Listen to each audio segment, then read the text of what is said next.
Existe un dato muy interesante acerca de la ciática que dice que a partir de los 30 años, al menos una de cada dos personas padecen o padecerán este síntoma. Mi nombre es Daniel Anillas, llevo más de 8 años dedicados al mundo de la fisioterapia y hoy quiero que aprendas todo lo necesario acerca de esta lesión tan desagradable. Esto es la consulta de FisioEd.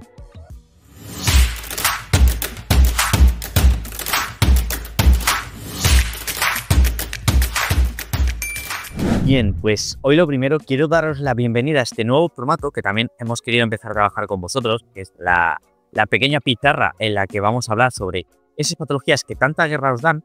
Y hoy en concreto nos gustaría tener dos objetivos con vosotros. En primer lugar, si eres un paciente que ya o ha tenido ciáticas, tiene ciáticas recurrentes o tiene incluso algún principio de ciática crónica, por lo menos poder entender la importancia de qué patología tengo, por qué me ocurre esto, qué puedo hacer para mejorar, es decir, dotar una cantidad de recursos que os puedan ayudar sobre todo a mejorar en el medio y largo plazo. Por otro lado, si eres un profesional que también se encuentra con pacientes que evidentemente pues cursan con ciática, saber comprender muchas veces por qué no avanzan, por qué el tratamiento se estanca, pensar que tenemos una patología o una lesión cuando realmente tenemos otra, pues también hoy hemos querido reunir toda esa información que ya venimos trabajando sobre ciática en este mismo canal para que vosotros pues, podáis incluso dotar de herramientas nuevas a vuestros pacientes. Comenzando por esta parte, vamos a empezar definiendo qué es la ciática. Y a mí me parece que es un punto muy importante porque entender qué es lo que tenemos nos va a ayudar a mejorarlo. Y la ciática no es ni una lesión ni una patología, aunque muchas veces hablemos de ella y la tratemos como tal, sino que realmente es un síntoma. Es decir, la ciática, veremos ahora también un poquito más adelante, es un síntoma que suele ir asociado a un problema muscular, a un problema articular, en la región lumbar, en la región dorsal baja, en la región de la cadera, en la región de la pelvis. ¿Y por qué es tan característico este síntoma? Pues bien, porque comprime el nervio ciático, que es uno de los más grandes que tenemos en nuestro cuerpo, y eso evidentemente produce una serie de síntomas desagradables relacionados con ese mismo nervio: irritación, escozor, ardor, muchas veces la sensación de corriente eléctrica es una de las más significativas. Pues todo eso va a hacer que mostremos un cuadro clínico en el que nos veamos inmersos en la ciática. Para empezar, el nervio ciático se forma en las vértebras lumbares o en los espacios intervertebrales, mejor dicho, de la zona más baja, en L3, L4, L5, S1, y a partir de ahí ese nervio que hace las funciones de cable para todo nuestro miembro inferior, para toda nuestra pierna, va a ir cogiendo diferentes zonas: el glúteo, la cara posterior del muslo, la cara lateral, la rodilla, los gemelos, y va a hacer que todo ese dolor, muchas veces marcable a punta de dedo, nos aparezca a nosotros. Bien, dentro de esos síntomas, como os decía, ¿cuáles son los más característicos? 1. Dolor, bien sea lumbar o bien sea dorsal bajo. Toda la zona que corresponda desde nuestra última costilla hasta más o menos el glúteo, ahí generalmente, lado derecho, lado izquierdo o los dos, puede aparecer en ambos sitios, nos aparece un cuadro de dolor local. ¿Qué diferencia muchas veces a la ciática de las lumbalgias o de las contracturas o de los puntos gatillo? Pues bien, ese mismo dolor lumbar genera una marca a punta de dedo que baja por toda la pierna, que es sobre todo la más significativa porque tiene sensaciones neuropáticas. Esto quiere decir que son sensaciones eléctricas. Una corriente, una descarga nos baja por toda la pierna. Evidentemente, esto es lo que nos hace pensar que lo que sea que nos haya producido esa ciática, como os comentaré también un poquito más adelante, ¿no? Ese punto gatillo, esa contractura o incluso esta oclusión, este cierre del canal medular, nos va a cursar con todos estos síntomas. Luego también, muy importante, cuando estos síntomas empiezan a ser un poquito más avanzados y al influir al nervio, a nuestro sistema nervioso, va a haber otra serie de cuestiones que debemos no dejar pasar. ¿Y cuáles son estas cuestiones? Sobre todo síntomas viscerales relacionados, principalmente todos aquellos que tengan que ver con algún tipo de incontinencia, o bien urinaria, o bien fecal en este caso, o dolores de estómago, dolores de uretra, dolores de esfínteres. Si estamos en ese punto, puede ser que un nervio, que ya no es tanto el ciático, sino que puede ser el nervio pudendo, también está afectado.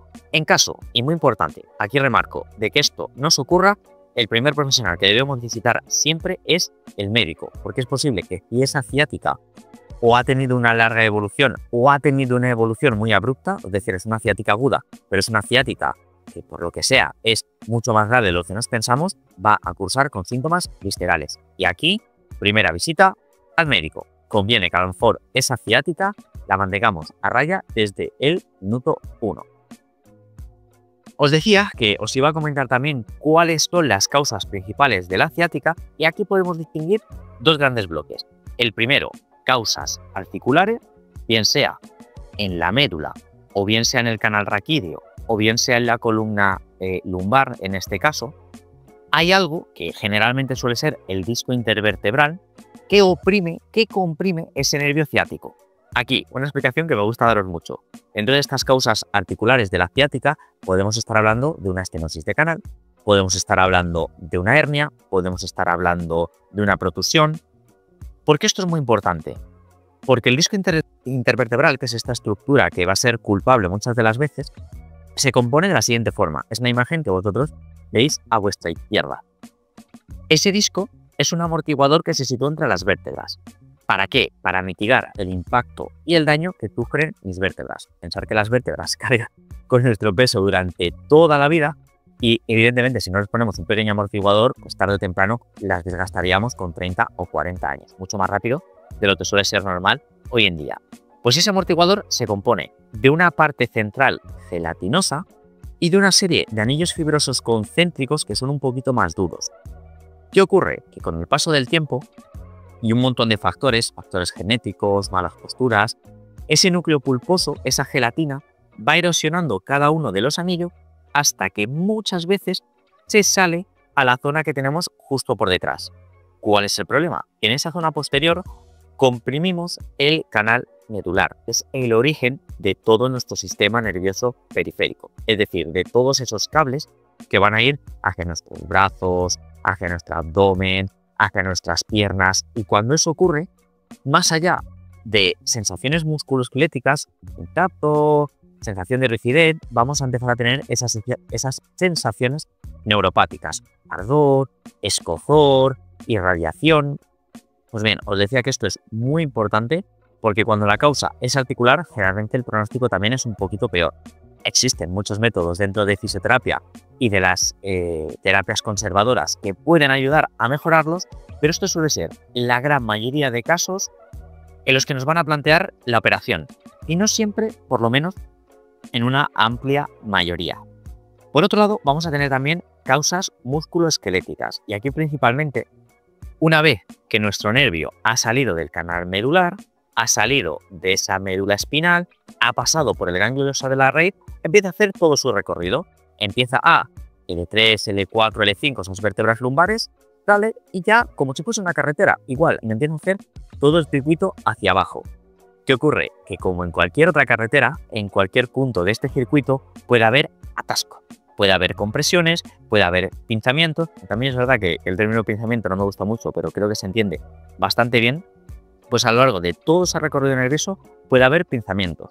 Y aquí hay principalmente dos zonas que son bastante conflictivas.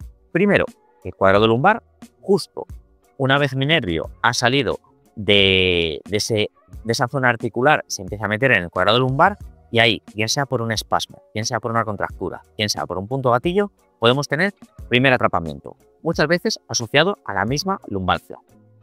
Punto número 2. El nervio continúa su recorrido y pasa por el piramidal. El piramidal es la imagen que tenéis justo a la derecha de esos discos intervertebrales. Es un músculo muy curioso porque es muy pequeñito, pero tiene una alta función estabilizadora de la cadera. Es el que se encarga principalmente de que nuestras caderas no bailen un poco como las Kardashian, ¿no? Aparte, a nivel genético, este paso, ¿no?, por el nervio piramidal tiene una característica muy peculiar, y es que existen 3 perfiles genéticos. El primero de ellos es que nuestro nervio ciático pase, que por cierto, aquí el nervio ciático empieza también un poco a dividirse en dos. Empieza a dividirse en ciático por la parte posterior y en crural por la parte anterior. Pues bien, cuando llegamos a ese músculo piramidal, como os decía, nos pueden ocurrir tres cosas. La primera de ellas, nuestro músculo pasa por detrás del... Perdón, nuestro nervio, que antes os lo comentaba mal, pasa por detrás del músculo y no suele haber mucho mayor problema. Más o menos es el 80-85% de los casos, y esto no suele producir ningún tipo de problema. Opción número 2, nuestro nervio se abre en dos y pasa una parte por detrás y otra parte por delante de este músculo piramidal, aproximadamente es el 10-15% de los casos, y aquí suele ocurrir que es mucho más probable que por la compresión, por el pinzamiento de este músculo, podamos tener algún síntoma ciático. Y como tercera opción, nos puede ocurrir también que esas dos ramas del nervio pasen justo por el medio de nuestro músculo. Evidentemente, este es el menor de los casos, puede ser entre un 5 y un 10%, pero también es verdad que se te suele tener el pronóstico más grave. ¿Por qué? Por algo muy sencillo, porque cada espasmo, cada pinzamiento, cada contractura que tenga mi músculo va a comprimir el nervio y me va a dar muchas veces esos síntomas ciáticos. Bien, seguimos ahora con ese perfil de persona al que más le suele afectar la ciática, porque aunque es verdad que es un síndrome, como veníamos hablando, es un síntoma que puede afectar a cualquier persona, sí que existen determinados perfiles un poco más de riesgo y como podéis ver aquí en la imagen todos juntos, vamos a ir uno por uno. El primero de ellos serían los trabajadores manuales o gente que está acostumbrada a manipular cargas altas o al menos cargas con frecuencia. La razón, muy sencilla, cuanto mayor es el sobreesfuerzo al que están sometidos mis caderas, mi pelvis y mis lumbares, mayor va a ser también la probabilidad de que aparezcan contracturas, puntos de vacío, hernias, protusiones y como ya sabemos, eso es algo que puede favorecer a la aparición de esa posible ciática. No obstante, por contrapartida tendríamos un segundo perfil que son las personas excesivamente sedentarias. Y en este caso ocurre algo paradójico y es que por unos motivos muy diferentes a los primeros, el problema sigue siendo exactamente el mismo. ¿Cuáles son los motivos por los que las personas sedentarias es más probable que tiendan a desarrollar una ciática en este caso? Pues bien, primero, cuanto más tiempo pasamos sentados, mayor es la presión que sufren nuestros discos intervertebrales. Sabéis que es una estructura muy sensible a la hora de poder generar esas ciáticas. Y aparte, vamos a generar también una atrofia de nuestra musculatura lumbar que nos va a proteger de esas futuras ciáticas. Vamos a generar también malas posturas, seguramente, durante un tiempo prolongado. Y es algo importante que tenemos que tener en cuenta. Para solucionar o para intentar poner remedio a cualquiera de estos dos perfiles, tenemos dos opciones muy sencillas. Para los que tienen un exceso, es decir, ese primer perfil de personas que están acostumbradas a manipular mucho peso, la opción, lo ideal va a ser siempre relajarlos, terapia manual, estiramientos, movilizaciones pasivas, es algo que les va a aliviar. Y por contra, los que sean mucho más sedentarios, lo que les va a venir bien es activar, es decir, hacer pausas cada determinado tiempo para hacer sentadillas, hacer peso muerto, hacer esa parte de movilidad y de fuerza que por norma general no tienden a incorporar en su día a día. Dicho esto, un tercer perfil muy interesante a tener en cuenta son las personas con sobrepeso. Y ya lo sé, este es un punto que para muchas personas no es tan políticamente correcto porque una persona con sobrepeso puede tener todo el resto de sus marcadores médicos correctamente, puede tener bien la bilirrubina, el hígado, los riñones, pero es verdad que a nivel articular y a nivel muscular siempre va a suponer un problema. Evidentemente, cuanto mayor es el peso que tienen que cargar mis articulaciones, mayor va a ser el problema. Y este apartado, este perfil en concreto, lo quiero abordar con un caso clínico que tuve hace bastante tiempo, pero que para mí fue bastante significativo. Os cuento. Cuando yo empecé, hace esos 8 años, tuve un paciente que era muy peculiar porque tenía 30 años, era más o menos físicamente activo y tenía una buena calidad de vida. Era piloto de una aerolínea de vuelos.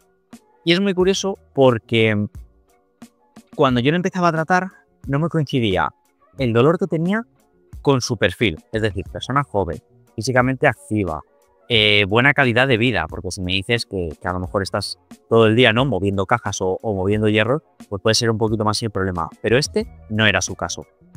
¿Qué ocurre? Que sí que es verdad que tenía un poquito de sobrepeso, en concreto tenía entre 6 y 8 kilos de sobrepeso, y a raíz de tratarle, yo veía que generalmente mejoraba, pero a las 2-3 semanas volvía a tener el mismo problema. Solución, un día le planteé, dije, mira, ahora que llega el verano, intenta perder esos 6-8 kilos que te sobran, porque va a ser beneficioso para ti. Menos presión de tus discos intervertebrales, menos carga para tus articulaciones, menos fatiga para tus músculos. Conclusión, desde que él perdió esos 6 kilos que le sobraban, no le he vuelto a tratar de ciática. Y que luego, pues bueno, han venido esguinces de tobillo y han venido dolores de cuello, pero por lo menos por ciática, que sepáis que es un factor que es más importante de lo que muchas veces nos pensamos. Otro perfil que conviene tener en cuenta, en este caso, son las mujeres embarazadas. Porque además, si alguna estáis viendo este vídeo, seguro que lo estéis pensando. Últimamente, sobre todo cuando las mujeres embarazadas entran en el tercer trimestre, los dolores se disparan. Un poco en relación a lo que veíamos justo con el perfil de sobrepeso, hay un mayor aumento de nuestra región abdominal, lógicamente, y esto hace que nuestras vértebras sufran más presión, que nuestras caderas también, y eso va a desencadenar a que nuestras probabilidades de tener una ciática aumenten. Evidentemente, aquí la solución es muy sencilla. Una vez que se tiene el niño, pues la evolución va a ir mejor. Pero, ¿qué pautas podemos tener en cuenta las mujeres embarazadas? La primera, dormir con un cojín entre las piernas muchas veces os va a ayudar porque va a hacer que durante ese transcurso de la noche, durante ese periodo de sueño, la presión que sufran nuestras lumbares, nuestra articulación sacroiliaca, sea un poco menor. Y luego también, muy importante, sobre todo llegando a ese último trimestre, a esa etapa final del embarazo, que podéis trabajar ejercicios abdominales, bien sea core, bien sea algo hipopresivos o bien sea pilates. Todo, lógicamente, dentro de la medida adecuada a la situación que tenemos. ¿Por qué esto es importante? Porque cuanto más fortalezcamos nuestra faja abdominal natural, menos van a sufrir nuestras lumbares. Entonces, un consejo que os suele venir muy bien. Hay mamás embarazadas, ¿no?, que mejoráis mucho ese último trimestre precisamente por tener en cuenta estos detalles, y aquí pues damos por finalizado, ¿no?, el apartado a qué personas les afecta más, teniendo en cuenta que le puede suceder a cualquier persona, pero estos 4 perfiles son los que más riesgo pueden llegar a sufrir. Entramos de lleno a la valoración de la ciática. Hemos ido un poco conociendo qué es este síntoma, por qué se produce, a qué personas les afecta más, cuáles son sus causas principales. Ahora bien, este síntoma se puede confundir mucho con una lumbalgia o incluso en ciertas ocasiones puede llegar a ir asociado a esa lumbalgia. Se puede confundir también con un problema de discotibiales, con una rotura muscular, un pequeño desgarro. ¿Cuáles van a ser las 3 pruebas que nos van a determinar de que estamos hablando de una ciática de verdad y de no de otro problema que pueda ser parecido? La primera es el test de la SEG. ¿En qué consiste este test de la SEG? Para vosotros va a ser la imagen que tenéis justo enfrente a la izquierda. El test de la SEG consiste en tumbar en el paciente boca arriba y elevar la pierna en la que él tiene los síntomas aproximadamente 45 grados. Y al hacer esto aparece ese hormigueo, esa sensación de corriente eléctrica, ese dolor tanto local como irradiado por la pierna, podemos dar por positivo el test. Es muy importante, o sea, este test de la SEG tiene otra variante en la que si yo coloco el pie o la pierna en el paciente a 45 grados y no aparecen los síntomas, pero realizo una flexión dorsal del tobillo, es decir, busco llevar los dedos del pie hacia el pecho de mi paciente y ya aparecen, podemos dar por positiva también esa prueba. En vez de test de la SEG, si sumamos esa flexión dorsal del tobillo, llevar los dedos del pie hacia el pecho, estaríamos hablando del test de Braga. Cualquiera de las dos puede ser positiva y es una prueba diferencial de la ciática con respecto a la lumbalgia o al síndrome del piramidal, por ejemplo. También, muy importante, el test de SLAM. El test de SLAM es la imagen que vais a ver vosotros abajo a la derecha. Consiste en lo siguiente: yo busco una posición o parto de una posición en la que estoy sentado, realizo una extensión de rodilla de la pierna que está lesionada, o sea, en este caso la que desarrolla los síntomas, a la vez que realizo una flexión dorsal y una flexión de cuello, es decir, me hundo para poner en tensión todo mi nervio ciático. Si al hacer esto me aparecen los síntomas que yo vengo desarrollando por norma general, evidentemente también podemos dar el test como positivo. Porque es muy importante también el test de SLAM, porque a la vez que diagnóstico, también es un ejercicio que podemos realizar como tratamiento. Si yo tengo las dos partes de mi nervio, ¿vale?, que actúan como si fuese un cable y lo tenso, luego lo que puedo hacer también es movilizarlo de lado a lado para conseguir que ese nervio poco a poco vaya aflojando. Es algo también que podemos incorporar dentro de la parte del tratamiento.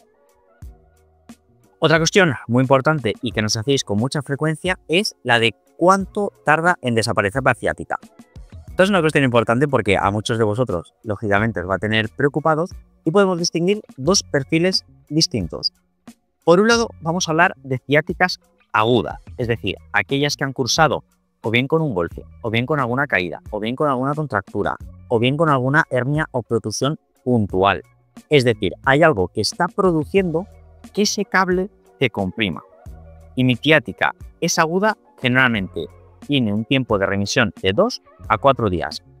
Es verdad que muchas veces hay ciertos síntomas que nos suelen quedar como latentes después de estas ciáticas agudas, pero principalmente los 2-4 primeros días son los peores. Sois muchas veces pacientes que nos llamáis un viernes, por favor, estoy fatal, mañana tengo una comida, tengo una cena, pasáis un fin de semana un poco malo, sinceramente, pero luego el martes, miércoles de la semana siguiente ya estáis bastante mejor. Por otro lado, tenemos las ciáticas crónicas. Las ciáticas crónicas son aquellas que han tenido algún desencadenante agudo, como veníamos comentando, que ha ido remitiendo a lo largo del tiempo, pero que no se ha llegado a ir del todo. ¿Qué ocurre? Que cuando empezamos en un proceso crónico, nuestro cuerpo ya va a empezar a generar mecanismos de adaptación para que esa ciática no me mate, no me duela mucho, no me dé mucha guerra, pero se va a quedar de forma permanente. Bien, en el primer caso, en las ciáticas agudas, el tratamiento de fisio es bastante eficaz, con 1 o 2 sesiones como mucho, la remisión suele ser bastante positiva, y el tiempo de recuperación, como os venía diciendo, es de 2 a 4 días la fase aguda, la subaguda se puede ir más o menos a 7-10 días, pero por otro lado, las ciáticas crónicas ya requieren de un tratamiento un poquito más largo. Son normalmente pacientes que necesitan una programación de 7, 8, 9, 10 sesiones y que tienden a remitir entre 4 a 8 semanas, es decir, de 1 a 2 meses. Pacientes que vemos cada una semana o 2 y que evidentemente es muy importante trabajar con ellos también la gestión del dolor, algo súper importante. ¿Cómo distinguir si estoy en un punto u otro? Pues bien, si llevo 2 o 3 días con dolor, seguramente esté en una fase aguda. Si llevo más de 2 o 3 meses, seguramente esté en una fase crónica. Si estoy también en la fase aguda, ¿cómo puedo aliviar rápidamente la ciática? Aquí me gusta decir que para nuestros pacientes siempre tenemos 3 pilares que os van a ayudar un montón. El primero es el farmacológico. Nosotros como fisioterapeutas no nos podemos meter en él, pero cualquier analgésico, antiinflamatorio de la marca que queráis, del estilo que queráis, tiende a reducir los síntomas. Si bien no llega a lo mejor a eliminarlos del todo, sí que ayuda bastante a ese control de los primeros 2-3 días. A nivel de fármacos, lo he dicho, es un tema médico, es un tema en el que no nos metemos, pero cualquiera de ellos que no os genere ninguna reacción adversa o ninguna reacción alérgica os suele venir bien. Otro elemento que os va a ayudar mucho a aliviar la ciática rápidamente, el calor local seco. Del estilo que queráis. Manta eléctrica, saco de semillas. Generalmente prefiero que el calor sea seco porque algunos también nos decís, oye, yo me meto en la ducha calentita. ¿Eso vale? Vale a medias porque es un calor un poco más húmedo, no llega a profundizar tanto en la piel como a lo mejor la manta eléctrica o el saco de semillas. Evidentemente no está contraindicado ni mucho menos, pero el calor local seco os va a venir mejor. Y aquí, cuestiones importantes. Lo primero, aplicarlo de 15 a 20 minutos de 2 a 3 veces al día. En ocasiones también os comentáis que os ponéis la manta eléctrica 1 hora. No es necesario tanto tiempo y tampoco es tan efectivo, por algo muy sencillo. Cuando sobrepasamos esos 20-25 minutos, el tejido ya ha generado una adaptación al calor, es decir, el tejido los músculos, los tendones y los ligamentos ya están calientes. No es necesario aplicarlo más tiempo, o mejor dicho, es más inteligente aplicar ese mismo tiempo de duración más veces en el día e intentar condensarlo de una sola vez. Y otra cuestión también muy interesante a tener en cuenta es, a veces nos comentáis, Dani, me pongo el calor, me alivia, pero no termina de ayudarme del todo. Acordaros todas las interfaces que teníamos: dolor lumbar, dolor de sacro, dolor de pelvis, dolor de cadera. Si te aplicas el calor seco en una zona, por ejemplo la lumbar, y no notas que tus síntomas vayan a mejor, muy importante, prueba a cambiar de zona. Hay veces que el calor local, en vez de aplicarlo en la zona lumbar, lo aplicáis en la región del glúteo y os alivia los síntomas. Hay que tener en cuenta que ese atrapamiento del nervio ciático, esa carretera, como veníamos hablando, te puede ocurrir en cualquiera de esos puntos. Si no me funciona uno de ellos, puedo probar a colocármelo en otro sitio. Y ahora, otra cuestión muy importante también a tener en cuenta son los estiramientos suaves. Cuando estéis en una fase muy aguda, es decir, el tirón os ha dado hace escasas 2 horas, no suele ayudar tanto porque estáis limitados todavía. De hecho, en el canal tenéis varias rutinas de mayor a menor dificultad, de las que por supuesto también vamos a hablar ahora, pero ¿cuáles son sobre todo los que más me interesan? Estiramiento del piramidal, estiramiento de las dorsales, estiramiento de las lumbares, suelen ser los que más os ayudan. Si no sois capaces de realizar un estiramiento complejo, reducir un poquito de carga y buscar hacer un estiramiento un poquito más suave. Pero siempre que podáis, de 10 a 15 minutos de estiramiento también os va a resultar positivo. Por otro lado, otro aspecto fundamental que hemos querido incluir en esta masterclass de ciática son aquellos mitos que muchas veces aparecen sobre este síntoma, que a la vez nos van a servir para hacer también un poco de preguntas frecuentes. Aunque en el canal ya tenéis algún otro vídeo como este que os dejamos por aquí sobre esas preguntas frecuentes acerca de la ciática, hoy, aunque ya vais viendo aquí alguno de ellos, vamos a ver cuáles son algunos de los mitos más repetidos sobre la ciática y por qué evidentemente son esos mitos. Para empezar, ya venimos hablando de que la ciática no es una patología, sino que es un síntoma que deriva de la compresión de ese nervio ciático, que a su vez es causado por hernias, protusiones, puntos gatillo, estenosis de canal, malas posturas, cualquier factor a lo largo de su recorrido, que bien sea a nivel articular o a nivel muscular, le puede influir a este nervio ciático. También otro mito muy extendido es el de: como tengo una ciática, como tengo un dolor agudo, como tengo un dolor muy incapacitante, debo hacer reposo absoluto. Bien, pues eso es un gran error. ¿Por qué? Porque para desbloquear precisamente ese nervio o esas estructuras musculoesqueléticas que puedan estar comprimiendo el nervio, es fundamental poder hacer movimiento. Es verdad que no vale cualquier tipo de movimiento, es decir, si tengo una ciática aguda, no me voy a poner a hacer peso muerto como un loco. Sí que es muy importante poder movilizar, igual con alguna de las rutinas que vamos a dar paso ahora en breves para ver, pero poco a poco intentar soltar ese nervio. Si ese nervio se nos ha quedado pinzado, que ya sabéis que es un término que a mí no me gusta, intentar desbloquearlo poco a poco. Otra cuestión: las ciáticas siempre son producidas por una hernia discal. Aquí hemos visto que no, que existen otra serie de factores musculoesqueléticos que pueden influir. Si bien es cierto que las hernias y las protusiones son uno de los factores mayoritarios, y sobre todo a nivel articular, porque muchas veces aquí hay que entender dos cosas, ¿no? Que puede haber ciática sin que haya hernia, que puede haber hernias sin que haya ciática, que puede haber hernias que cursen con ciáticas y que puede haber dolores que no sean ni hernias ni ciáticas, pero que también se encuentren dentro de las lumbalgias. Entonces, dentro de este cuadro, ¿puede haber hernia con ciática? Sí. ¿Puede haber hernia sin ciática? También. ¿Puede haber ciática sin hernia? Efectivamente, puede haber otros muchos factores que puedan provocar también la compresión de ese nervio. Y también otra cuestión muy frecuente que nos hacéis, que por cierto, si tenéis alguna más, os animo a que la podáis dejar en comentarios porque siempre nos ayuda para poder resolver esas dudas concretas que tenéis. Y además aprovecho para deciros en este punto del vídeo que es buen momento para dejaros un like y suscribiros si habéis llegado hasta aquí. Pues bien, otra de las cuestiones, como os decía, muy frecuentes es si las ciáticas se curan o solamente se curan con cirugía. No. De hecho, son pocos los casos de las ciáticas agudas que necesiten cirugía. Ojo, algunos sí las llegan a necesitar, por lo que hablábamos, ha habido un golpe, ha habido un traumatismo que me ha realizado una lesión tan grande que solamente pueda remitir con una cirugía, pero suele ser la minoría de los casos, afortunadamente.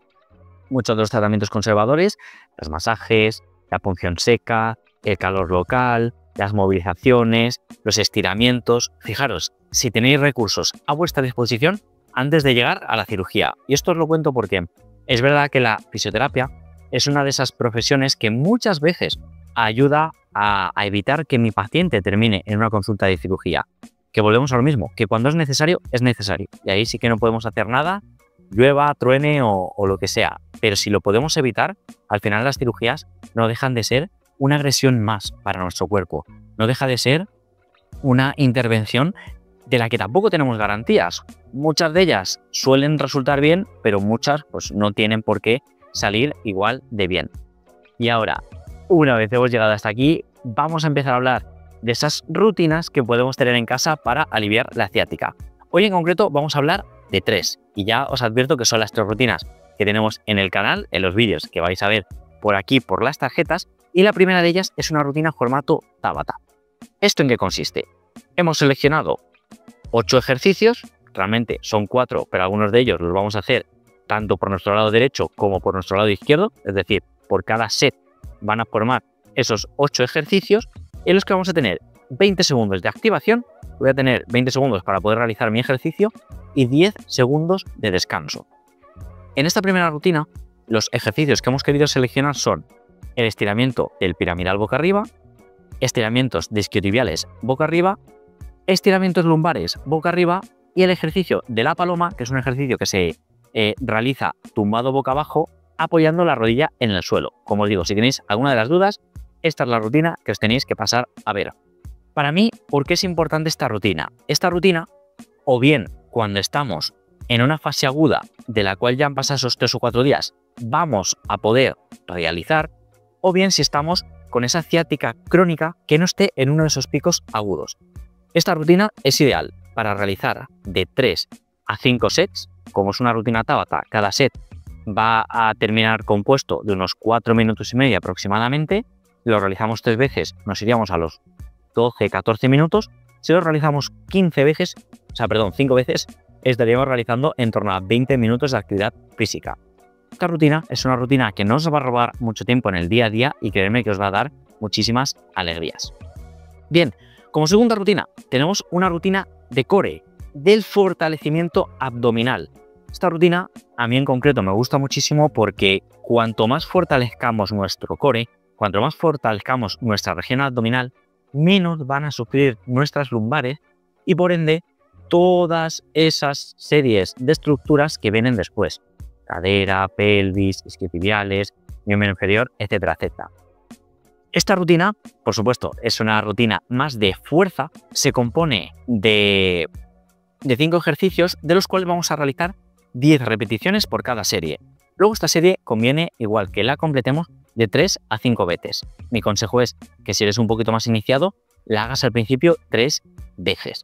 Los ejercicios, aquí los tenéis, son la anteversión, retroversión pélvica, que es un ejercicio muy sencillo de realizar tumbado boca arriba, el 100, que es uno de los ejercicios más populares dentro del Pilates, el ejercicio de tocar los talones con una pequeña activación del abdomen, que también es fundamental porque nos va a ayudar a fortalecer esa cara oblicua de nuestros abdominales, puente de glúteos para toda nuestra estructura posterior, isquiotibiales, cadera, etcétera, etcétera. Y de nuevo vamos a repetir el 100, ese ejercicio de contracción abdominal con las rodillas flexionadas 90 grados. Esta rutina está especialmente recomendada para aquellas personas que tengan ciáticas crónicas, que ya hayan probado diferentes tratamientos y que cada X tiempo, 2 semanas, 3 semanas, un mes, tiendan a tener que pasar o bien por fisio, osteópata, quiropráctico, el profesional que sea. Es una rutina que no funciona de manera inmediata, es decir, no por hacer esta rutina voy a notar un alivio como pueda notar con otras, pero es una rutina que si yo sostengo 2, 3, 4 meses realizándola de 2 a 3 veces por semana, voy a conseguir que esa ciática crónica poquito a poco mejore.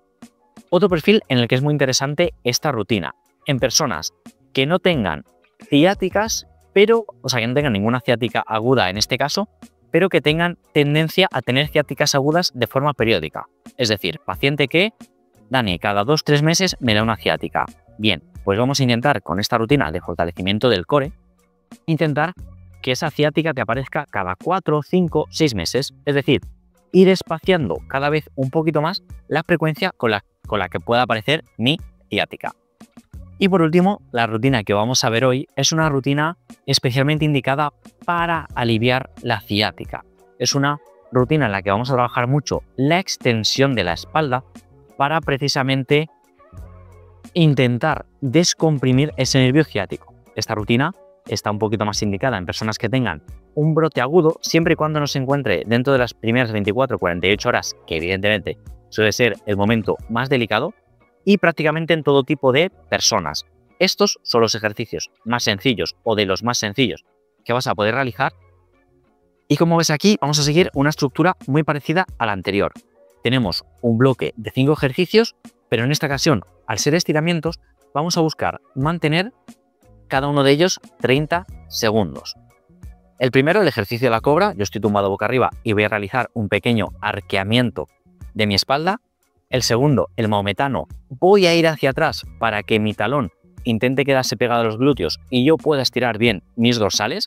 El ejercicio de la paloma, que ya incluíamos en la primera rutina, voy a, tumbado boca abajo, llevar la rodilla entre mis dos manos y voy a buscar estirar tanto el piramidal derecho como el piramidal izquierdo.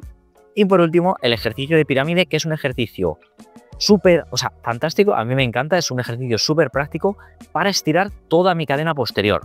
Gemelos, isquiotibiales, planta del pie, glúteos, lumbares, todo eso en un solo ejercicio. Como os decía, esta rutina también la tendréis por esta tarjetita de aquí.